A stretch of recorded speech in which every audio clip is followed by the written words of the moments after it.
So I'm Writing a Novel is the show where you join me, Oliver Brackenbury, on the journey of writing my next novel, from first ideas all the way to publication and promotion. In this one-man reality show, I'll share with you my ever-evolving thoughts and feelings on how I write, being a writer, and everything that entails at each stage of the process. I'll also answer listener questions, and sometimes interview special guests. If you're the kind of person who likes to learn how things are made and get to know the people making them, then this is the show for you. So this novel I'm writing, still untitled Sword and Sorcery novel, don't worry, is a sword and sorcery novel. And so I've been researching the heck out of that genre, and it's no secret that the majority of the canon is written by men about men, and the men tend to be white. But that has started to change in more recent years and even decades. I mean, it's not like it's, diversity was invented yesterday in sword and sorcery characters or authors. But I think there's a lot of room for more, and I look forward to it. In the meanwhile, one should be careful not to let an impression created by the majority erase the contributions or even presence of the minority, a minority that has been there since the very beginning of the genre. In fact, there was one woman author who was a contemporary of the creator of Conan, granddaddy of the genre, Robert E. Howard. Her name was C.L. Moore. And her big sword and sorcery contribution was the character Jirel of Jory, ostensibly a kind of French medieval warlord. I say ostensibly because she barely spent any time on planet Earth, and in all but one of her stories would be quickly whisked away to some fantastical realm where the story would really take place, which is why I have on occasion referred to her as Alice in Wonderland with a big-ass broadsword. Luckily, plenty of people acknowledge the significance of C.L. Moore and her character Jirel of Jory, as well as other writings of hers, so you can pretty easily find a glance publication collecting all 5 of the Jirel of Jory stories written just by C.L. Moore, and the 6th sort of goof-off one co-written with her husband Henry Kuttner, where they had Jirel run around with a sci-fi kind of Han Solo-like character, Northwest Smith, also created by C.L. Moore. I'll link to where you can buy that in the show notes for this episode, and I will also link to where you can read for free, no problem, no downloading, no nothing, the most well-known and discussed of the Jirel of Jory stories, Black God's Kiss.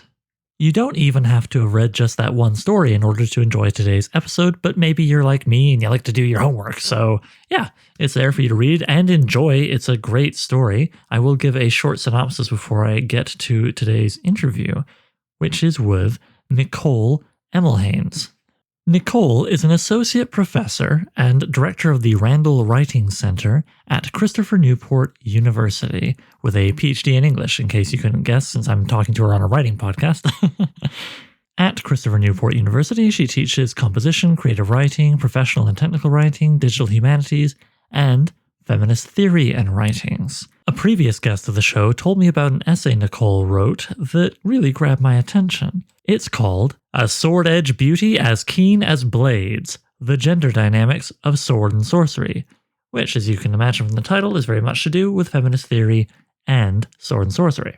As with the story I just mentioned, you don't have to read the essay, but I will link to where you can read it for free online in case you want to. Why have I been talking about C.L. Moore and her story Black God's Kiss with the character Jirel of Jory? Because that is the author of the story, the character, that are the sort of main example for exploring the ideas in the essay, which I think it's probably best if I let Nicole tell you what they are. But I will say before we cut to the interview that I really liked how the essay was not apologizing for anything while also managing to say, hey, look, this genre has had a lot more potential than maybe some people give it credit for, and it's had that potential from the jump. Oh, and by the way, we had a minor technical issue, so that you can hear a little bit of static on Nicole's end, roughly in the middle, but we solved it and it goes away, and it's not your speakers or your headphones, don't worry. Okay, enough with the preamble. Let's get to talking with Nicole about her essay, A Sword Edge Beauty as Keen as Blades, The Gender Dynamics of Sword and Sorcery, which discusses in no small part the story Black God's Kiss by C.L. Moore. Here we go. And here we are with Nicole. Hi, Nicole. Hey, how's it going? Not too bad. Happy to have you here. Happy to have you be patient enough to discuss my messy 6th question with me before we even begin. I really appreciate that. It was a good warm-up. Yeah, got us going here. So let's get to know you a little better, Nicole. What's been your personal history with sword and sorcery? Where did that start roughly? So I remember watching the Conan the Barbarian movie, right? The old Schwarzenegger film, with my family.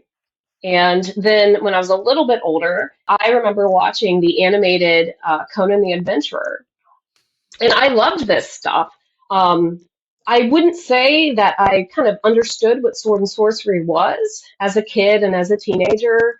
I was always interested in fantasy and science fiction, so my family was very much into like Star Trek, but also Lord of the Rings. And I feel like I just had a really good balance of cool genre, popular culture artifacts, but again, not necessarily a lot of the books. So yeah, so my early experiences come from the Schwarzenegger Conan, and then as a young adult, I started learning about and reading the actual Howard stories. I learned about the history of pulp fiction. A lot of this I will always attribute to meeting and marrying my husband, Jason Carney, who is a pretty prominent sword and sorcery pulp fiction scholar.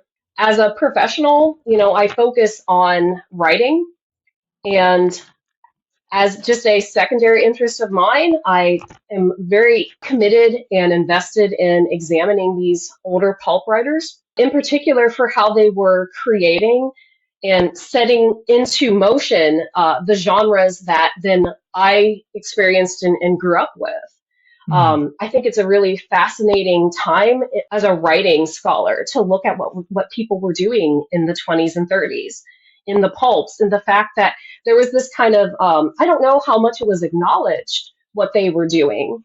And I think that's always really important. And I know we'll probably talk about this later on with C.L. Moore's work and Howard's work. But these writers and these editors were essentially creating genres, and these genres have staying power, and they are still here. And you can see contemporary authors, like George R. R. Martin, who are highly indebted to these older writers. I think a lot of folks are starting to learn about these older writers, but I don't know how well known they are. Like people like Lovecraft. You think with Lovecraft falling out of copyright was a big help there? I feel like, not that we need to go down the well of copyright discussion, but it does feel like if Howard had fallen out of copyright and everybody could play with his toys, maybe he would be discussed further and more broadly like Lovecraft is. Well, I think and again, I don't know how much Stephen King, for instance, has publicly talked about Lovecraft. I know he's written about Lovecraft as definitely an influence to his fiction. So I'm wondering if just Stephen King being so ubiquitous, right, can point to Lovecraft and go, okay, he was an influence. And also just in some ways, like Lovecraft, when it comes to video games and other kinds of pop culture, like cosmic horror, has really become something that a lot of folks know what it is, even if they don't necessarily like it, right? Where sword and sorcery, I feel like, and again, a lot of this might be probably because of Schwarzenegger's Conan, it's like gotten a particular reputation because of the films, the 82 film in particular, right? Where people might see it as this just overly masculinist performance that can be a little bit maybe distasteful and a turnoff for some folks. But if you actually look at the stories, the source material, and adaptation is very different from the original stuff. And I think sometimes people don't actually think enough about that. But if you look at the source material and what Howard was doing, there's a lot more complexity there than just big, strong, dumb barbarian kind of battling his way into a throne position, into a king. Yeah, absolutely. I mean, Conan gets by on his cunning, I would say, much more than his sword arm. That might get him scene to scene, but he gets out of the whole story one way or another, usually by his mind. But yeah, I mean, that's what happens, I guess, when you get people who love a source material and then reproduce only a surface, and then the surface becomes seemingly the known text.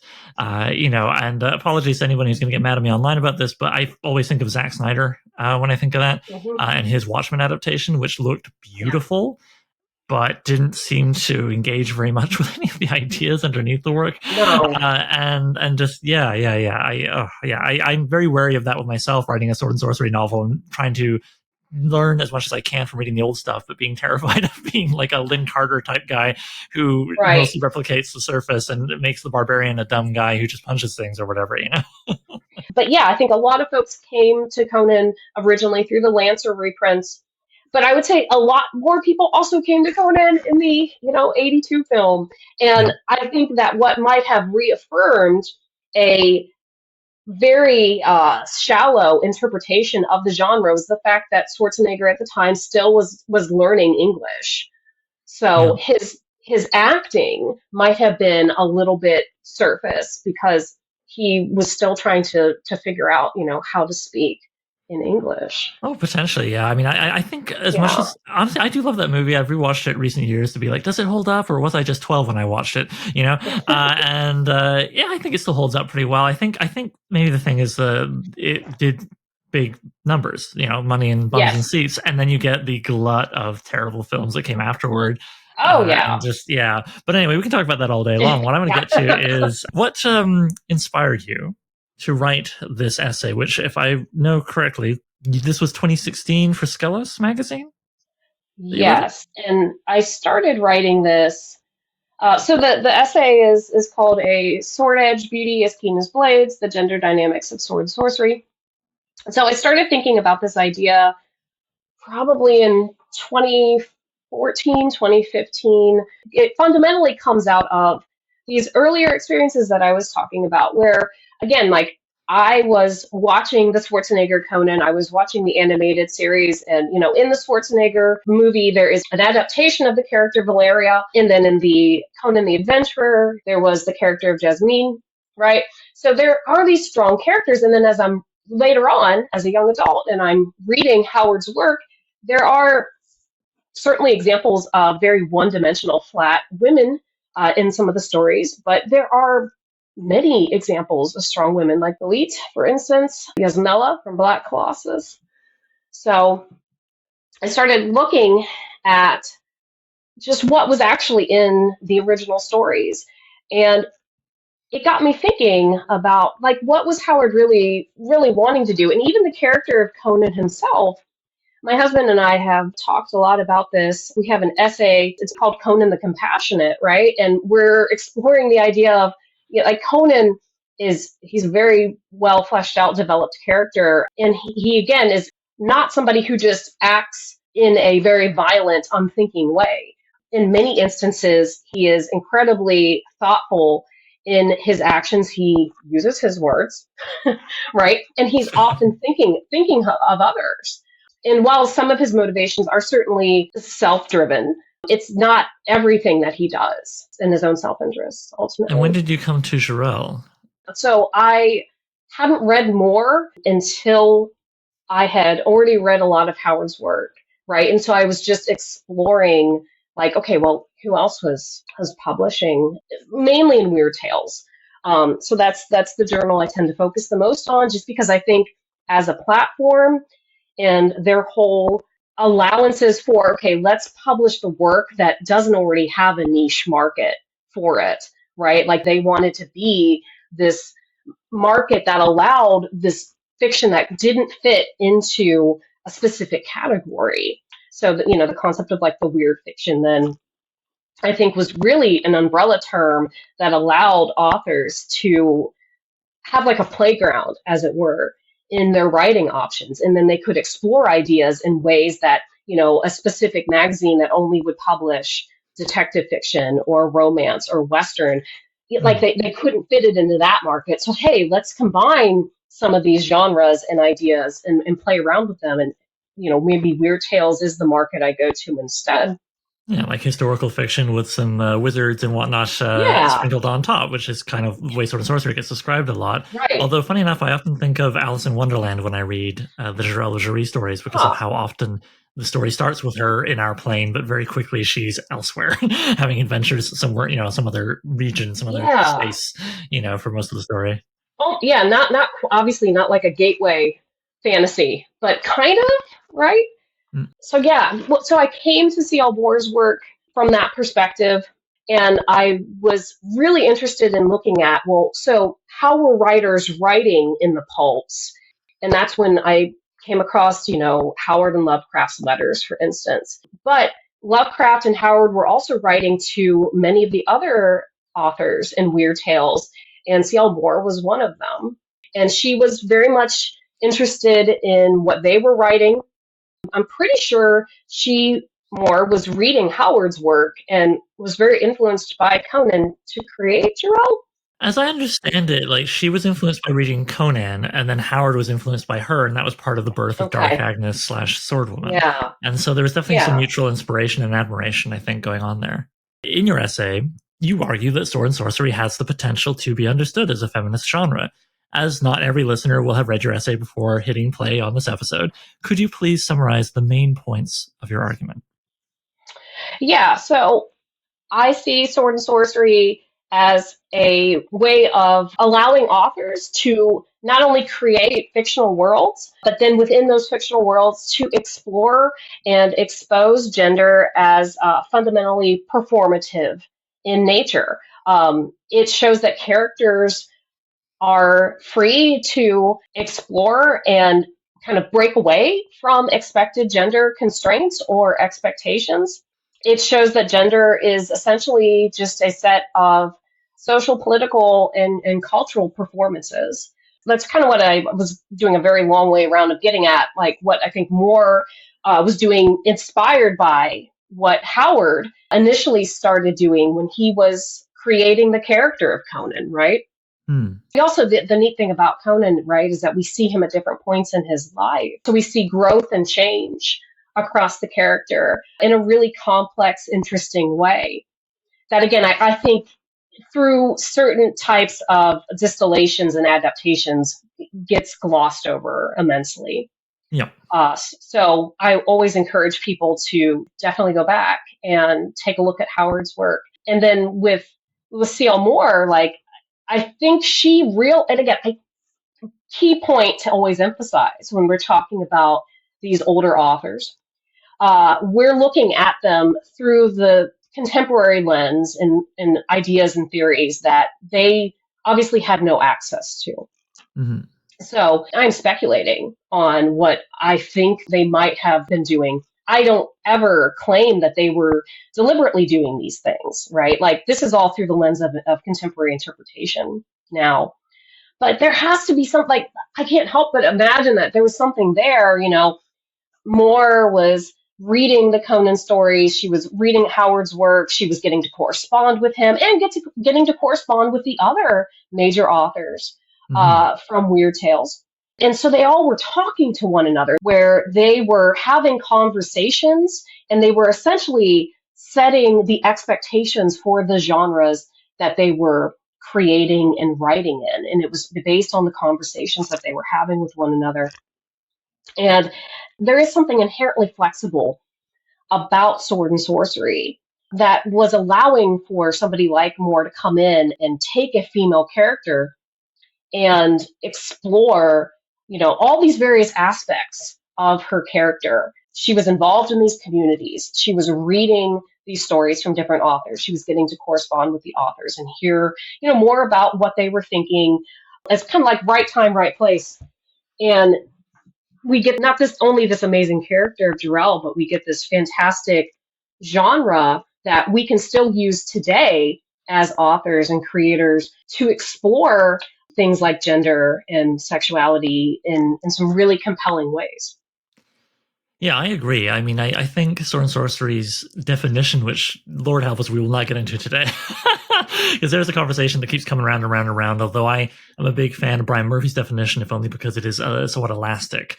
This idea that, well, here's a bunch of things that you generally encounter. If there's enough of them that it feels right to you, congratulations, you're reading sword and sorcery. Yeah. I think that's a better approach to defining genre in general, really, than getting too prescriptive.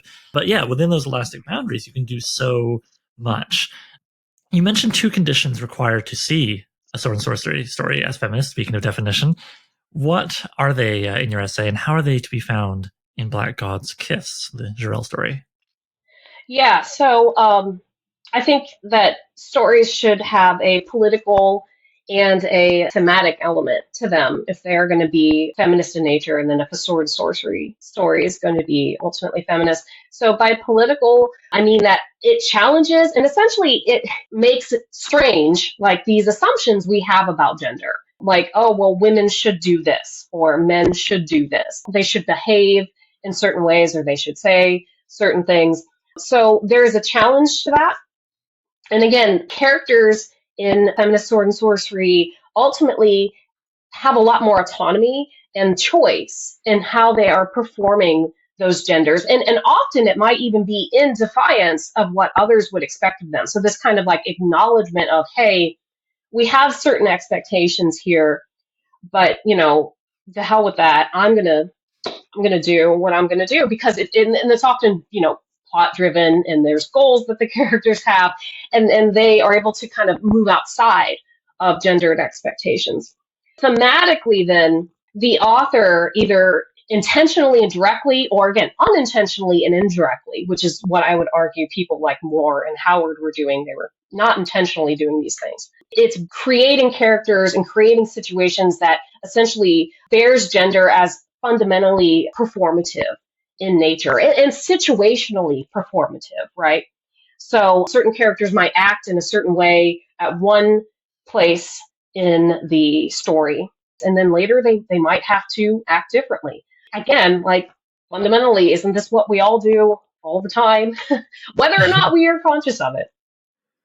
So it's showing that gender is just a series of social constructions that are just, building on one another. And in the Black God's Kiss in particular, you see at the beginning of the story where Jirel, and I'm going to pronounce his name as William, right? Because I do not do French. Yeah, I don't know, Guillaume, maybe? I mean, I should know better. I'm up here in Canada, but French was my worst subject in school, so we'll muddle through here and apologize to all who handle it better than us. So, Guillaume, especially in the beginning, when, Jirel is captured, her city has fallen to him, and he, gets her helmet ripped off, and, he's kind of like taken aback, and there's this description about her physically as being, she's very beautiful, but she's also kind of coded as being maybe not necessarily masculine, but not the expectation that he would have as a woman, right? I think she's even described as being very tall as a man. Yeah, she's very tall and strong. Her extremely striking yellow eyes never come across as beautiful eyes. They come across as the eyes of like a tiger. She is full of an intensity and a ferocity that honestly I have rarely felt anywhere near as strongly with Conan stories as I have in reading the Jirel stories. Moore really just makes her feel like there's an incredible energy inside her always. Yes. Yeah, so I think in the first scene where essentially he is taking away a lot of her agency, right? Like he tries to kiss her, she bites him, right? Yeah, she tries to bite his jugular and just barely misses. And you're like, man, what if she? Yeah. yeah. I mean, but he's basically forcing himself on her, and that's when she gets put in the jail, right? And then she breaks out. She goes and finds the priest, learns about hell, etc., etc. So, getting back to what I was saying, the way that the characters in Black God's Kiss are presented initially, I think that we're seeing kind of this like tension and playing around with, okay, well, here's what you might think is going to happen, but we're going to turn this on its head eventually. So the initial descriptions of Guillaume when he's seeing Jirel for the first time: wild, red hair tousled, wild lion, yellow eyes ablaze. She was tall as most men and as savage as the wildest of them. And the fall of Jory was bitter enough to break her heart as she stood snarling curses up at her tall conqueror. The face above her mail might not have been a fair in a woman's headdress, but in the steel setting of her armor, it had a biting, sword-edged beauty as keen as the flash of blades. Yeah, and then she's also described as being very defiant, and the yellow eyes are constantly talked about as being very full of fury and fire. Yeah, and in fact, after Guillaume kisses her, he describes it. He's like, it was like kissing a sword blade. Like, there's no talk of like, this is not a soft, plump lips for his pleasure. Like, no. But even even Yam, he is described in ways like, okay, so he's described as he has this mighty sword that he's leaning on. He's grinning down from her because he's slightly above her physically in space. He was described as a big man, and he looked even bigger in the armor he was wearing. There was blood on his hard, scarred face, and he was grinning a white grin that split his short, curly beard glitteringly. And then he's also described as being very splendid and very dangerous. So even though I don't think the descriptions are as strongly conflicted, there is some kind of like ambiguity in some ways about even how he is, right? To describe somebody, especially a male character in this position of power that he's in at the beginning, as glitteringly and also very splendid. I thought that was interesting descriptor choices for more to use. So she's setting up both of these characters, Jirel a little bit more clearly ambiguous, but even with Yam, it's suggested, that maybe there's some flexibility in how he would perform his gender as well. Though we don't get enough of his character to really see if that's the case or not. So on page... Sorry, I feel like I could dig on what you just said for the rest of the hour, but I really want to make sure we cover some other stuff that you've got going on here. And on page 2 of your essay, you say you do not believe that this take of sword and sorcery, right, as a feminist genre, only works in tales with female protagonists. Could you maybe tell us briefly how it might be applied to any of the tales written by men with male protagonists, either one of the ones you name in the essay or something else? Yeah, so I will always come back to Howard's work with the character of Conan. The true character of Conan, as I've already talked a little bit about, is much more complex and developed than maybe some later instantiations and adaptations of the character or of similar barbarian characters might lead audiences to believe, right? For me, like one of the best examples is in Tower of the Elephant, which again, initially Conan wants to break into the tower to get the riches, right? But he comes across this elder god, Yag Kosha, right? This elephantine god who has been trapped. And he feels pity for this god, right? I mean, initially fear, but realizes that there is a deep intelligence there, maybe even more intelligent than what man is capable of. And to see him in that state, he is a very compassionate character in that moment. Another great example from Howard's work with Conan is the novella Red Nails, right, where they go into the city, and I am not even going to begin to try to pronounce the names of the cities and the people. But, these two warring factions in this ancient city, and it's Valeria with him in that story. They do feel a lot of and demonstrate a lot of compassion. And even, I believe there's a scene where Conan is tending to Valeria, right, in her wounds, taking the time after a battle to make sure she's okay. So I'm sure there are many other instances that listeners or readers of Howard's work could point to and say, okay, actually, really taking the time to examine Conan, he's a very thoughtful and often empathetic and compassionate character. These moments may not be the focus of any of the stories, but they appear frequently enough that I think you can look at him and see him, again, as a very complex, multi-level character in ways that folks who are not familiar with the genre of sword and sorcery or only have a very popular culture and a very shallow image might be expecting out of a barbarian figure, for instance. Yeah, or sometimes a very self-serving interpretation. I mean, I'm not going to pick fights here by naming certain Facebook groups or other things I've come across, but you occasionally see people trying to take a masculinist approach to Conan, and back when men were men, and you read through and you're like, you are erasing so much of what it's absurd. But then again, those kinds of interpretations of fiction and history tend to be pretty absurd. I mean, and Conan still is a physically very strong character even when he's older. So this is maybe some of the feminist potential in the male characters as well, right? That we're talking about here, and I really like that a lot. I think also those moments of compassion produce a satisfying contrast also with the moments where he's splitting a dude in half with an axe or whatever the heck. Going all the way back to old Jirel or Jirel here, what's kind of neat is that Jirel's body is the vessel for her victory over Guillaume, right? And not in the sense that you might expect, where she picks up a sword and cuts off his head, as fun as that would be for sure, but in the sense that she goes down into that underworld beneath her castle, the Wonderland, so to speak, right, and finds the weapon that will be his undoing, which is the kiss of the obsidian black statue, the black god's kiss. And she takes that with her kiss, takes it within her, and then gives it to him with a dark reflection of the involuntary kiss at the beginning. She voluntarily kisses him, and that's his undoing. I won't spoil exactly the description of it, but boy, is he undone by what she carried within her.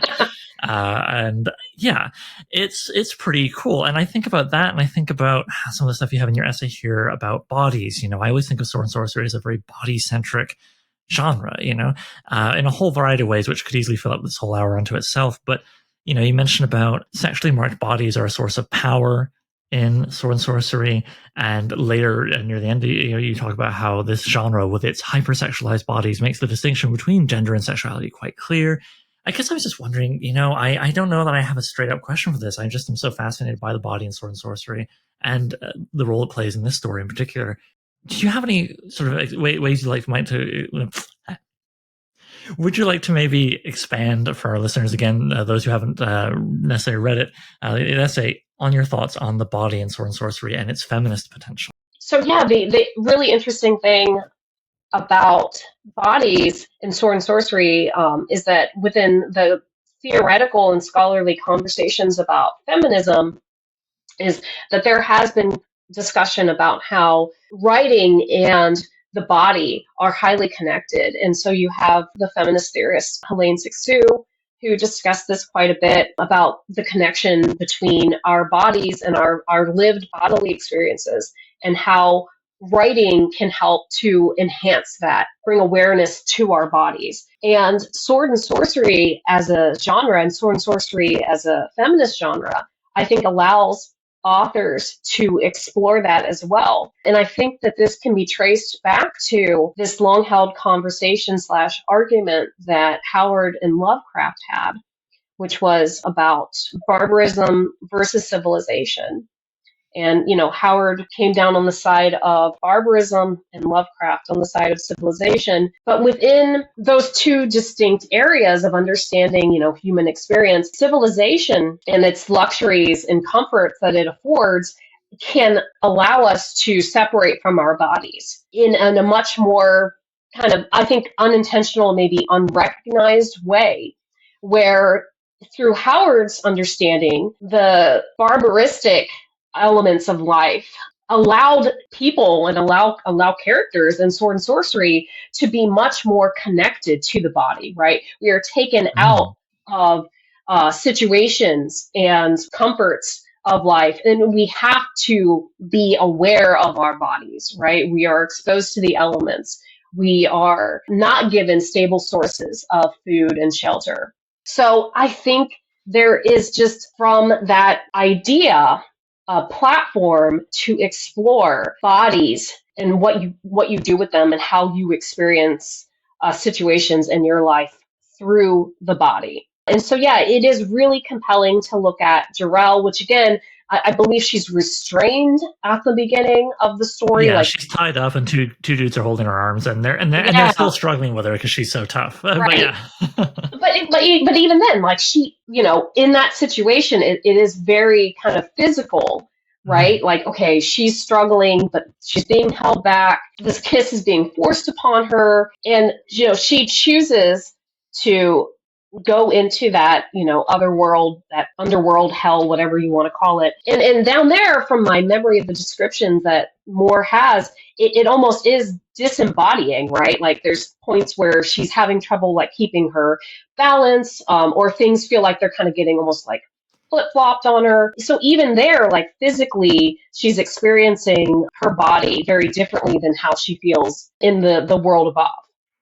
And so, yeah, being able to transfer that kiss is just another way of using the body, of experiencing that moment and that situation from a very bodily perspective, right? She can't get away from it. She has to use her body to do this, which again is like, she feels very compelled, which in the moment where she's going up to the statue, right? I think it's even described as she has this compulsion to move forward, right? Like something is physically drawing her in, which, again, like put this in another setting, put this in like a more civilized setting, she would probably be in her head a lot more, thinking about things perhaps than just like, no, I'm doing this. My body is moving me here. I'm doing this and then I'm going back, right? Like she's allowing her body as this, well, I guess weapon wouldn't be a bad descriptor in this case, but she has to be very presently embodied in order for that final scene to happen.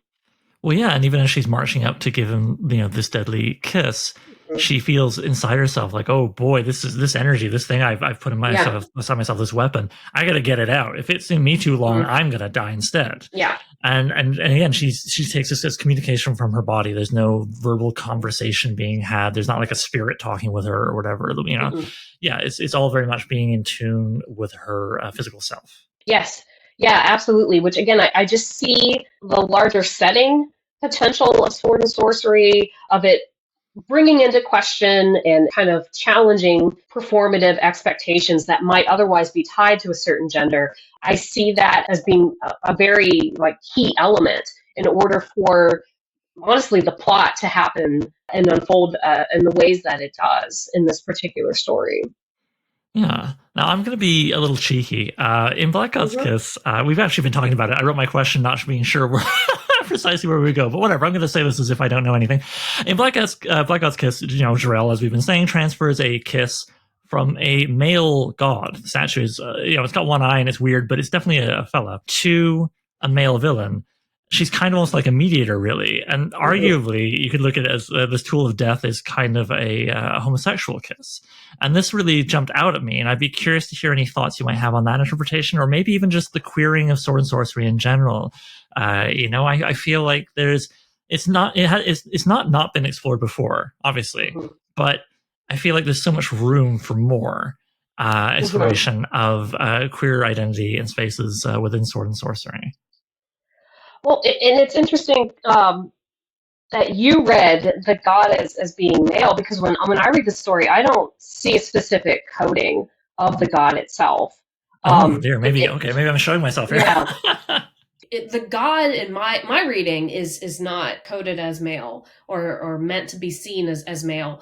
And she specifically, like I said, she describes it as being sexless and strange. And it could be, maybe it's strange because it's not male or female. I mean, I don't know. That's an interesting descriptor. She doesn't spend a lot of time on it, right? Because it just seems like it is the kind of carrier for this embodied weapon that Jirel is meant to get. But that could still be read as a moment of queerness in the story, right? Like the fact that the god is not seen as either male or female, maybe agender might be a good descriptor. Non-binary, perhaps, yeah. So my understanding is that right, non-binary is the umbrella term here for that spectrum of gender performativity. But what does it mean that the kiss comes from a source that has no gender? And I don't know. Like, it's an interesting question to pose. Like what does that mean? Because I think we're at the end of the story, that's where Jirel's apparent sexuality and implied attraction to Guillaume becomes apparent. But the fact that the kiss ultimately is coming from this either agendered or non-binary source, I mean, that's really compelling. It's something that I hadn't thought about until you brought up this question. And then I went back and actually looked at how the god was described in the story. So I don't know, because the kiss is obviously meant to be, it's not sexually influenced. even though maybe Jirel realizes after that there was something else there. And who knows, maybe it's like the fear of her attraction to the man is what ultimately compelled her, not so much that he was the conqueror, destroyer of her city. Well, better folk than me over on the Appendix N Book Club brought up the, Jeff Goad and Hoy and their guest Cora Buehler discussing that sort of thing at the last minute where all of a sudden she's like, wait, crap, do I like him? Yeah, right. That, because it's only really mentioned after she takes the cursed kiss from the statue, not before, it's ambiguous, but it's left to be like, well, hang on, is this sort of a metaphorical thing for something that happens in life sometimes with people's messy relationships with those who abuse them? Or is this the curse for her? This attraction is kind of a curse given along with the weapon that will linger after she has used it. I don't have an answer to that, and I don't think I want to live in a world where we know for sure, because the ambiguity is more interesting. But yeah. And again, this is where it's easy to bring contemporary interpretations and ideas onto a story that is quickly approaching being 100 years old. Yeah, and neither of us are the 23-year-old at the time, I believe, bank teller right. who wrote the damn thing, right? Yeah, bless her. And also, by the way, big ups for being 23 years old and writing a story this well. Yes. I guess something I worried actually when I was writing a lot of my questions on the back end here is that maybe I'm just kind of throwing stuff at you like, but what are the possibilities, man? And how can we extrapolate from this thing? But then that's the definition of an open question. Yes.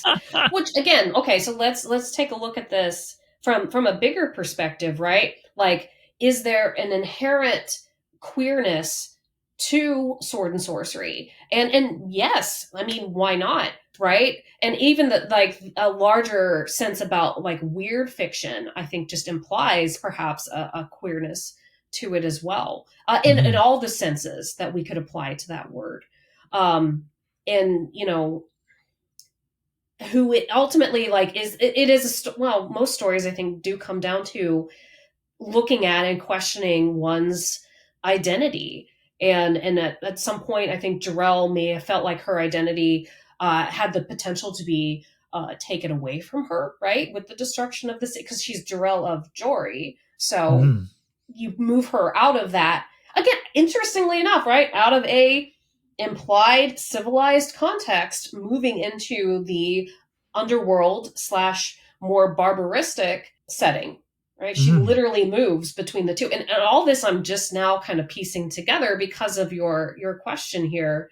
And so in a way, like, the whole story is enacting larger framing questions that I think Howard was definitely bringing to the Conan stories that he was writing. So she's also exploring them. Moore is also exploring them in some really compelling and different ways than how Howard went about doing it. And was she essentially setting up an avenue to explore queerness? I mean, yeah, why not? And that's what I'm talking about with the genres and these early writers in them, as it's an understanding of their flexibleness, but also the writer's use of that flexible genre expectations and conventions.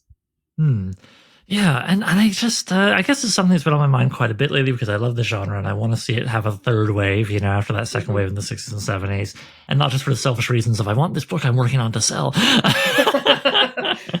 I think it's definitely that feeling of like, there's something really cool here and I want more people to know about it and also to push it forward and evolve it. And I'm looking at my last couple of questions here and it's just like, yeah, I can see myself circling this idea.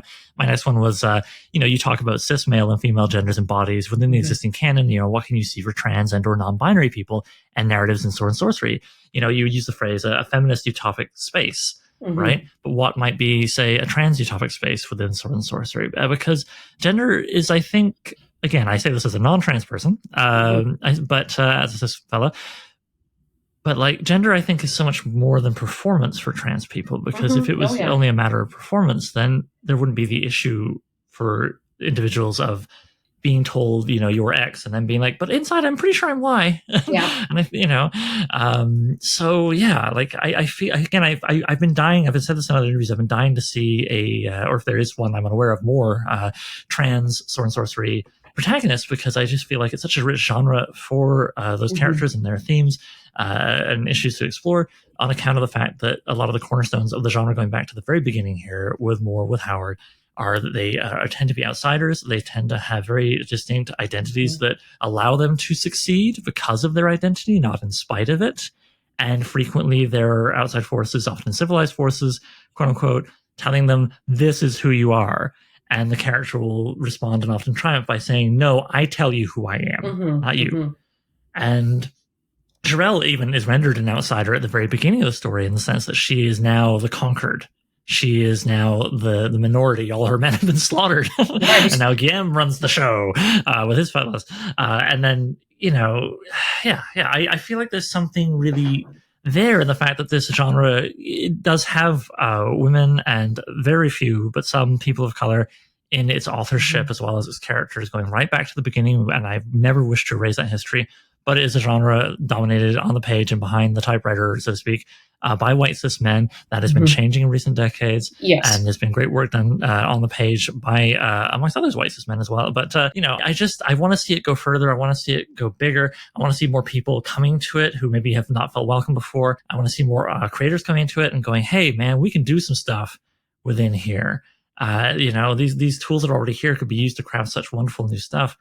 So maybe I have a catch-all back end here for you of like, what do you see as someone who has studied the genre, who enjoys it, who has a partner, presumably, who discusses it with you, maybe even more than you want sometimes, who knows?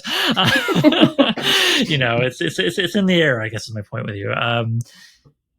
What do you see in terms of the potential for bringing in, for expanding the feminist space, and for bringing in and expanding, say, trans and non-binary spaces, and just making this thing along lines of gender and sexuality a more welcoming, more creative space to then allow it to survive and thrive moving forward?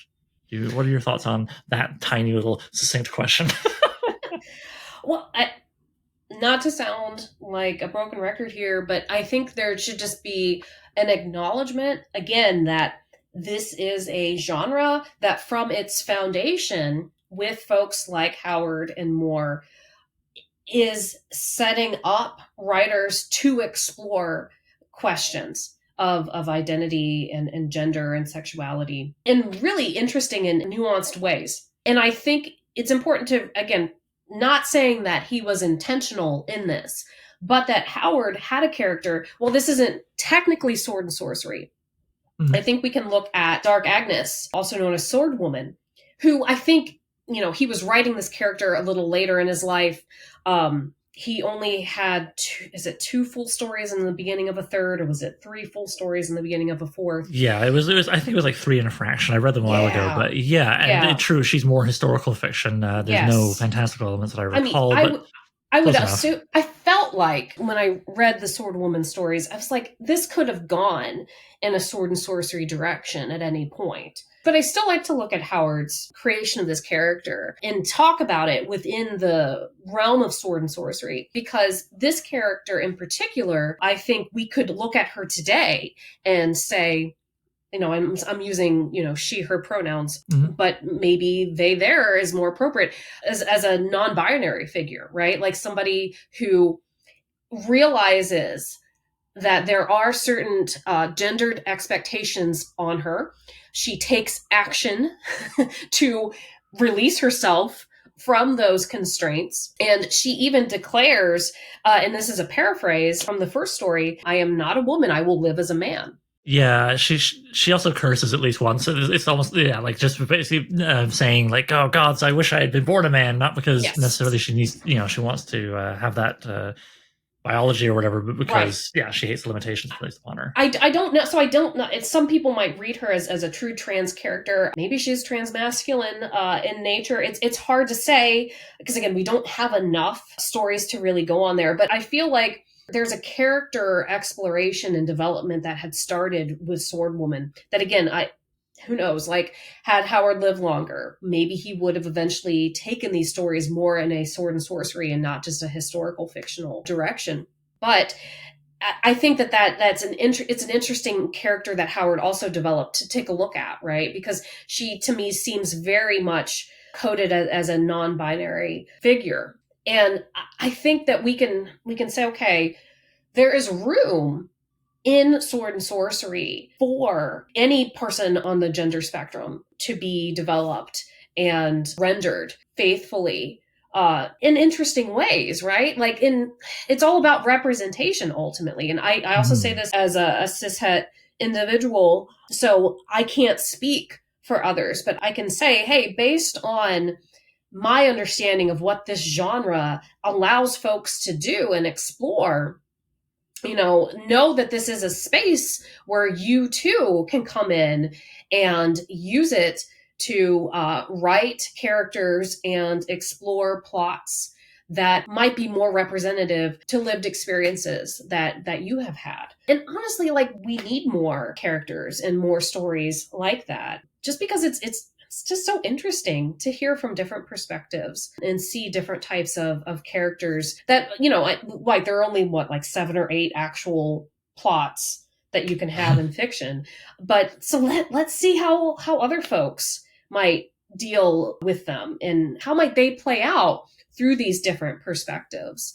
And yeah, I think that sword and sorcery is a really fantastic genre to do that, because again, it's a second world setting. And when you take ideas from this world and apply them to secondary worlds, we can critique them and we can discuss them and talk about them in ways that we have a little bit more maybe comfort and flexibility of doing that. Then sometimes we might feel like we don't have those same options when we're looking at specific real examples from our own lives. So it gives us an outlet to explore and talk about these very important issues. I don't want, I know safe space has become a very troubled phrase, but maybe it is ultimately a safe space. I think fiction, I'm fine with that phrase. I mean, people who want to use it in bad faith and weaponize it can, as I say, go be goblins wherever they want to be goblins. I think it's a perfectly legit way of describing it. And even before it became quote unquote politicized or whatever, I would say maybe you might use a slightly different way of describing it, but we've always thought of fiction as a safe place to experiment and explore with ideas and describe things that maybe we have trouble in, like conversation with, peers or whatever. It's a place for exploration and growing of empathy. And so with sword and sorcery, like I say, the stuff about the outsider thing, people succeeding because of their identity, not in spite of it. Also, the whole being rooted in the body thing, I'm thinking about how a lot of the really great recent trans narratives have been in the horror genre. I just read a great novel, and of course, I can't remember the name. Listener, I'll put it in the show notes because you should read it. It's great. That's basically kind of a zombie apocalypse where the zombies are people whose testosterone levels are over a certain level, trigger this disease that turns them into slavery murder beasts, basically. And the narrative follows 2 trans women who have to be very careful to, in this post-apocalypse where, things are much trickier to get a hold of in general, particularly medical supplies, maintain their body's estrogen and testosterone levels at such a state that they will not become victim to the disease. As much as they have to worry also about militant fascist TERFs and the zombie men charging around. Right. But it's a really great book. And one thing I liked about it was the fact that it was so rooted in the body and in trans bodies. And it was very interesting for me as, boring all off the shelf white cishet fella to read and help me feel like, I'm getting a cool zombie apocalypse story, but I'm also hopefully getting some insight into people whose experiences are different from my own. And isn't that a big part of fiction? And so we think about sword and sorcery and it's rooting in the body. It's being rooted in the body. And I wonder what possibilities are there. And I'm sitting here, I feel so often thinking, please, people different than me, come into this and write your stories through the genre, because I don't feel qualified to even explain to you the full breadth of its possibilities. Right. Yeah. Yeah. And again, like, this is not the lived experiences that you or I have had. So we may not be the best people, and we probably aren't the best people to develop these types of characters. And I guess that the only thing that I'd want to reemphasize is that this is not a one-dimensional genre with just, big, strong male barbarian smash things, right? Like, there's a lot of depth here. There is a lot of compassion in these worlds. What is it? like home and hearth. There's like a movement too for like comfort. Cozy fantasy, are we referring to? Yeah, I think maybe that's it. Cozy fantasy. Funny enough, the interview that will be going up right before this one is with Nat Webb, who's publishing Wengraph, his cozy fantasy magazine. So, yes. Right? So there's definitely, so even Sword and Sorcery now has become a kind of umbrella genre, and there are subgenres to it where you can explore. And so yeah, fundamentally, while there are certainly genres that have very straightforward and set expectations for, if you want to write, in this genre, you need to do these things. Sword and Sorcery, I think, from its inception has been incredibly malleable and flexible, and know that it's a space to just play and explore. And so I hope that more folks who have interesting stories to tell can come to it and use it to explore those stories. Okay, I feel like I would love to just talk with you for the rest of the day, but at some point these things must end. Right. So, are there any other Sword and Sorcery tales, characters, authors along the lines of what we discussed today that you feel strongly people should go check out? They can be contemporary, they can be classic. It's all good. What's really set your heart aflame in terms of your reading in the last year or two, let's say? And this is going to sound awful, and I feel really bad about this. I read mostly science fiction right now. That's okay. I've been reading so much contemporary science fiction. So I've been reading Adrian Tchaikovsky's Children of Time. The most recent, though I don't think he considers his work Sword and Sorcery, from what I understand, Scott Lynch's The Lies of Locke Lamora, right? Though again, I don't know how much he's exploring specific gender performativity in there. Definitely not in the ways that we talked about today. They were for me, they were pretty enjoyable. So I don't know if it would sync up with. Honestly, don't worry about it. This is what you've been enjoying lately. I was curious. It's all good. Yeah. Yeah, do you have any online presence or other publications you'd like to direct listeners to, or would you rather that they leave me alone? Well, I just don't do social media much anymore. So, and really, publication wise, if you're not part of the Whetstone Discord, a plug for that, right? Mm-hmm. Because it is a really vibrant community that has just all kinds of discussions. I can't even begin to summarize them. And then looking at publications like Whetstone, and then there's several others that are on the Discord channel that have kind of, I think, if they haven't been directly inspired by what Whetstone started a few years ago, I think maybe they just have come out of the larger community that has also developed because of that. And so there are lots of places like that right now to check out and to see up and coming writers, amateur writers, which I think is great. Like, we need to recognize, like, while there are very strong and prominent voices within the genre, that we want to look to the newer voices as well and give them a platform. I think that that's very important. We want to support them. Giving reviews and talking about their work is always great. And if you're interested in seeing scholarship, or perhaps even submitting scholarship for publication. So I am one of the co-editors of The Dark Man, a journal of Robert E. Howard and pulp studies. And we're always interested in hearing from folks who, either academic or not, who want to talk about not just Howard's work, but then the larger pulp fiction work as well. So, and there are conversations in there. There's an independent scholar named Karen Kahutik we've published some essays of hers about women in Sword and Sorcery. So you could definitely check those out. Sounds great. Thank you. I'll link to those in the show notes, listener. So thank you for being generous with your time, for navigating an interviewer who was not sure about one of his questions and the technical troubles we've had. I feel like we've had our own little adventure, but it was one worth going on. Thank you so much for your time, Nicole. Yeah. Thanks for having me. So I'm Writing a Novel features original music by Gloria Guns and is hosted by yours truly, Oliver Brackenbury. If you'd like to submit a question, then please email it to soimwritinganovel@gmail.com. Bonus points if you record yourself and send me an MP3 I can cut into the show. Doesn't have to be fancy. Using your phone is fine. Just keep it clear and concise. You can also holler at the show on Twitter. Look for @so_writing. That's @sowriting. Please consider sharing the show with anybody who might like it, leaving a review on Apple Podcasts, and checking out patreon.com/soimwritinganovel. Patrons get to be thanked in the final novel, listen to episodes of the podcast a week early, and even enjoy an exclusive bonus podcast called So I Wrote a Novel, where I read and comment on chapters of previous works, starting with my first novel, Junkyard Leopard. Thanks for hanging out with me, and Nicole, and I'll see you soon.